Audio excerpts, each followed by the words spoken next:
Hello everyone, welcome back to our channel with a new video.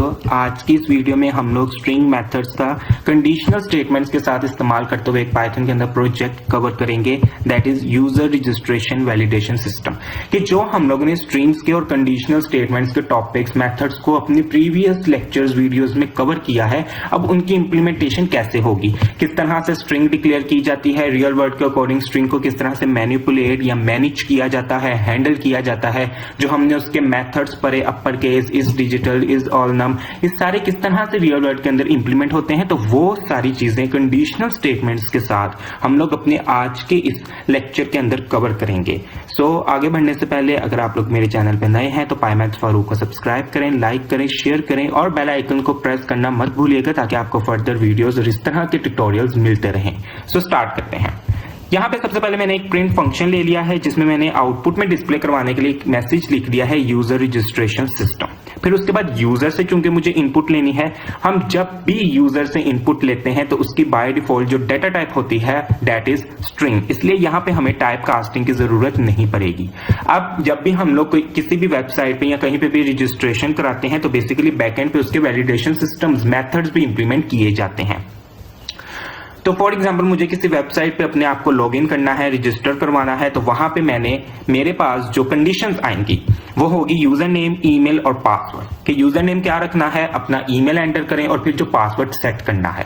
तो basically उन पे कुछ टर्म्स एंड कंडीशंस होती हैं कि यूजर नेम जो है वो मिनिमम आपका 5 कैरेक्टर्स से ज्यादा होने चाहिए या फिर 5 कैरेक्टर्स होना चाहिए, और ईमेल जो है वो जो एक उसका स्टैंडर्ड फॉर्मेट है उसी में होनी चाहिए, यानी @ आना चाहिए। फिर पासवर्ड हमारे पास जो होना चाहिए उसमें अगर अल्फाबेट्स भी हम रख सकते हैं, हम उसमें नंबर्स भी रखते हैं, तो वो यहाँ पे पासवर्ड हमारे पास होना चाहिए। अब यहाँ पे हम वैलिडेशन के मेथड्स को वन बाय वन इंप्लीमेंट करेंगे कि किस तरह से if condition in string formats के साथ मैनिपुलेट की जाती है वैलिडेशंस के लिए। तो सबसे पहले यहाँ पे मैं पूछूंगा कि क्या जो यूजर नेम एंटर किया जा रहा है क्या वो बिल्कुल करेक्ट है भी कि नहीं। यूजर नेम की हम यहाँ पे सबसे पहले वैलिडेशन करवाएंगे इफ, क्योंकि इफ कंडीशन के साथ हम लोग चलेंगे। तो इफ अगर लेन, अब क्योंकि सबसे पहले लेंथ चेक करनी है, जिस तरह मैंने कहा कि मिनिमम 5 कैरेक्टर्स होने चाहिए यूजर नेम के। तो सबसे पहले हम यहाँ पे चेक करेंगे कि अगर यूजर नेम लेन लेस देन, लेन मतलब लेस देन 5, कि अगर अब मैंने यहां पे लेस देन क्यों लिखा है कि अगर यूजर नेम की जो लेंथ होगी, जो कैरेक्टर्स होंगे वो अगर 5 से कम होंगे तो फिर क्या है, मेरी कंडीशन ये फॉल्स मानी जाएगी, क्योंकि मिनिमम मैंने कहा है कि 5 से ज्यादा होने चाहिए। तो यहां पे ये कंडीशन हमने हरगिज फॉल्स करवानी है, जबकि इफ के कॉन्सेप्ट में हमने ये देखा था कि इफ के अंदर जो कंडीशन ट्रू होती है फिर उसी से रिलेटेड जो हमने प्रिंट स्टेटमेंट लिखी होती है वो एग्जीक्यूट होती है। लेकिन यहां पे मुझे चूंकि अपनी सारी इफ की कंडीशंस फॉल्स करवानी है, ट्रू तब ही होगी जो मेरी लास्ट वाली एक एल्स के बाद मैं स्टेटमेंट लिखूंगा। ऐसा क्यों इस वक्त हमने करना है, क्योंकि हमने इन सब चीजों को वैलिड करवाना है। अगर यूजर नेम एंटर करेगा 5 से ज्यादा कैरेक्टर्स का तो इसका मतलब है ये वाली कंडीशन मेरी क्या हो जाएगी इस वक्त, फॉल्स। कि यहां पे मैंने कहा है लेस देन, अब यूजर नेम है 7 कैरेक्टर्स का, 7 लेस देन 5, क्या ये कंडीशन ट्रू है? बिल्कुल नहीं। तो फिर वो एल्स की कंडीशन पे चला जाएगा। इसका मतलब है कि यूजर नेम 5 से ज्यादा का ही है। मेरे मुताबिक ये कंडीशन बिल्कुल ठीक है, लेकिन पाइथन के मुताबिक वो कंडीशन फॉल्स होनी चाहिए। तो अगर ऐसा नहीं होगा तो हम फिर यहाँ पे प्रिंट करवा देंगे कि user name must be at least 5 और अबव, 5 और अबव, यहाँ पे 5 और मोर कैरेक्टर्स। अगर 5 या फिर 4 कैरेक्टर्स का यूजर नेम होगा तो फिर ये कंडीशन क्या हो जाएगी, ट्रू, कि 4 लेस देन 5, बिल्कुल ये कंडीशन ट्रू हो गई। तो फिर मुझे सिर्फ और सिर्फ ये मैसेज डिस्प्ले करवाएगा कि आप अपना यूजर नेम 5 या 6 कैरेक्टर से कम का एंटर कर रहे हैं, जो कि इस सिस्टम के अंदर रजिस्ट्रेशन होने के लिए वो वैलिड नहीं है। तो इसलिए हमने यहाँ पे लेस देन 5 की कंडीशन इंप्लीमेंट की है। उसके बाद फिर सेकंड कंडीशन हमारी ईमेल की चेक की जाएगी। ईमेल अब किस तरह से वैलिडेशन कराया जाएगा कि हमने उसमें चेक करना है कि क्या @ ईमेल के अंदर आता है, यही तो स्टैंडर्ड फॉर्मेट है, तो क्या वो मौजूद है कि नहीं है। फिर उसी के साथ जो .com आता है या .gmail आता है क्या वो भी बिल्कुल एक्यूरेट मौजूद है कि नहीं है। तो अब चूंकि इफ की कंडीशन ऊपर मैं पहले एक लिख चुका हूं, अब सेकंड मेरी कंडीशन है तो उसके लिए हम यहाँ पे एलिफ का यूज करेंगे।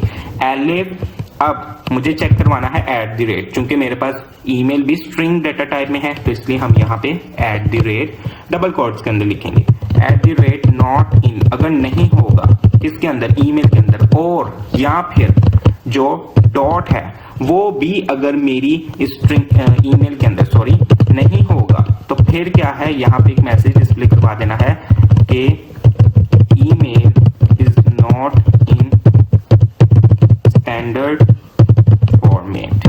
ठीक है, तो यहाँ पे फिर मेरे पास वो वाला मैसेज एक डिस्प्ले हो जाएगा। अब लास्ट है हमारे पास यहाँ पे कि पासवर्ड वैलिड करवाना है। दोबारा से हमारे पास एलिफ की कंडीशन लगेगी। हम यहाँ पे पासवर्ड की लेंथ चेक कर लेते हैं कि पासवर्ड की लेंथ जो है वो होनी चाहिए, पासवर्ड की लेंथ जो है वो एटलीस्ट 4 कैरेक्टर से तो ज्यादा होनी चाहिए। अब दोबारा पे यहाँ पे मैं लेस देन इसलिए लिख रहा हूं कि अगर पासवर्ड यूजर एंटर करेगा 3 डिजिट्स का या फिर 4 डिजिट्स का तो उस पे मेरे पास एरर डिस्प्ले हो जाएगा। ओके, सो लेंथ के बाद हमारे पास यहाँ पे लास्ट कंडीशन आ जाएगी। अब लास्ट कंडीशन है यानी कि स्टेटमेंट है, तो उसके लिए हमें एलिफ का यूज नहीं करना पड़ेगा बल्कि एल्स। अगर ये सारी की सारी कंडीशंस हमारे पास फॉल्स होती जाएंगी तो फिर एल्स के बाद वाली कंडीशन या स्टेटमेंट हमारे पास आउटपुट में डिस्प्ले होंगी। इसलिए यहाँ पे हमने लेस देन लिखा है कि अगर यूजर नेम एंटर करेंगे 5 से ज्यादा कैरेक्टर्स का तो इसका मतलब है इफ के लिहाज से वो कंडीशन फॉल्स होगी, तो फिर ये वाली प्रिंट स्टेटमेंट नहीं चलेगी, फिर वो अगली चेक करेगा। इसी तरह ये भी जब फॉल्स हो जाएगी ये भी प्रिंट स्टेटमेंट नहीं एग्जीक्यूट होगी, क्योंकि हमने कंडीशंस को चेक करवाने के बाद यहाँ पे प्रिंट करवाना है। सो प्रिंट स्टेटमेंट में हमारे पास यहाँ पे मैसेज डिस्प्ले हो जाएगा दैट इज रजिस्ट्रेशन सक्सेसफुल, और फिर यहाँ पे हम एक प्रिंट भी करवा देंगे, एक यूजर नेम प्रिंट करवा देते हैं, यूजर और यूजर का जो यूजर नेम है। तो ये हमारे पास इस तरह से चलेगा। अब इसको हम रन करते हैं तो उसने मुझसे यहाँ पे सबसे पहले देखें जो हमने मैसेज डिस्प्ले करवाया था फर्स्ट प्रिंट फंक्शन के अंदर यूजर रजिस्ट्रेशन सिस्टम, अब वो मुझसे यूजर नेम पूछ रहा है। तो यूजर नेम मैंने यहाँ पे लिख दिया है फारूक, एंटर किया। अब उसने मुझसे ईमेल पूछी है, मैंने यहाँ पे लिख दिया farouk@gmail.com और पासवर्ड मैंने यहाँ पे 1 2 3 4 5 6 7 लिख दिया। तो अब यहाँ पे उसने मुझे क्या कह दिया, रजिस्ट्रेशन सक्सेसफुल, क्योंकि जब मैंने फारूक यूजर नेम एंटर किया तो ये 6 कैरेक्टर्स हैं, लेकिन यहाँ पे कंडीशन क्या थी कि 5 कैरेक्टर्स से छोटा अगर हमारे पास यूजर नेम होगा तो फिर ये वाली स्टेटमेंट डिस्प्ले होगी, लेकिन चूंकि मेरे पास 6 कैरेक्टर्स थे तो 6 लेस देन 5 ये कंडीशन होगी फॉल्स, इसलिए ये प्रिंट स्टेटमेंट नहीं एग्जीक्यूट हुआ। और उसके बाद फिर उसने चेक किया कि ईमेल के अंदर @ अगर नहीं होगा या फिर डॉट नहीं होगा तो फिर ये कंडीशन हो जाएगी ट्रू, तो फिर मेरे पास यहाँ पे email is not in standard format का मैसेज डिस्प्ले होगा। और इसी तरह अगर पासवर्ड मेरे पास 4 से कम कैरेक्टर्स का होगा तो फिर ये कंडीशन होगी ट्रू, तो मैसेज एरर का डिस्प्ले होगा। वो भी हम करके देख लेते हैं। मैंने यहाँ पे लिख लिया अली और ईमेल मैंने यहाँ पे जने farouk@.com लिख दी और पासवर्ड में मैंने यहाँ पे लिख दिया अली 1 2 3। चलिए ये पासवर्ड है, लेकिन यहाँ पे मेरे पास एक मैसेज डिस्प्ले हो गया है जो कि रजिस्ट्रेशन सक्सेसफुली का नहीं हुआ। क्या हुआ है, user name must be at least 5 और मोर कैरेक्टर्स। अब यूजर नेम मेरे पास यहाँ पे कितना है 3 कैरेक्टर्स का, लेकिन यहाँ पे मैंने कंडीशन लगाई थी कि 5 कैरेक्टर्स का अगर 5 कैरेक्टर से अगर कम का होगा फिर ये इफ की कंडीशन ट्रू होगी, फिर वो ये हमें मैसेज डिस्प्ले करवाएगा।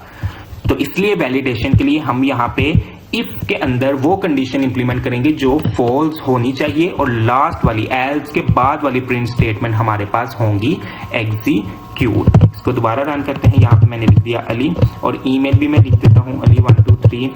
चलिए ये मैंने ईमेल लिख दी है, ना मैंने @ लिखा है ना ही मैंने बीच में डॉट एंटर किया है। पासवर्ड में मैंने लिख दिया है 1 2 3। तो अब मेरे पास यहाँ पे जो एरर आ गया है वो आया है user name must be 5।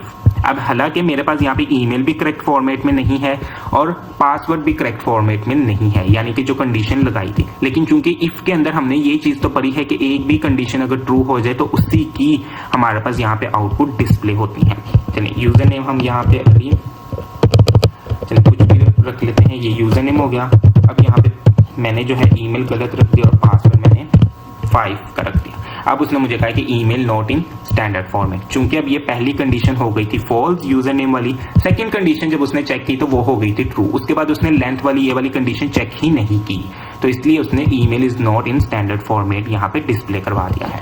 User name के लिए भी हम यहाँ पे पासवर्ड के लिए भी हम यहाँ पे कर लेते हैं।